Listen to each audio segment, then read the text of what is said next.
माता धरित्री जननी दयार्तहृदया सती देवी भूरामणि श्रेष्ठा निर्दोषा सर्वदुःखहा आराध्या माया परमा दया शान्ति क्षमा गति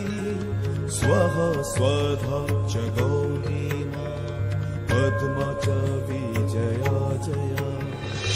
दुःखहन्त्री च नामानि मातुर्वै पञ्चविंशति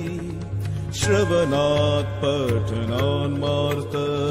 सर्वदुःखाद् विमुच्यते दुःखवान् सुखवान् व्यापी दृष्ट्वा मातरमीश्वरीम् महानन्दं लभे नित्यं मोक्षं वाचोपपद्यते यस्तौति मातरं साक्षात् पादाब्जं प्रणिपत्य च प्रायश्चित्ति पापमुक्तो दुःखवांश्च सुखी भवेत्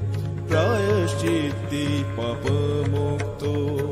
दुःखवांश्च सुखी भवेत् प्रायश्चित्ति पापमुक्तो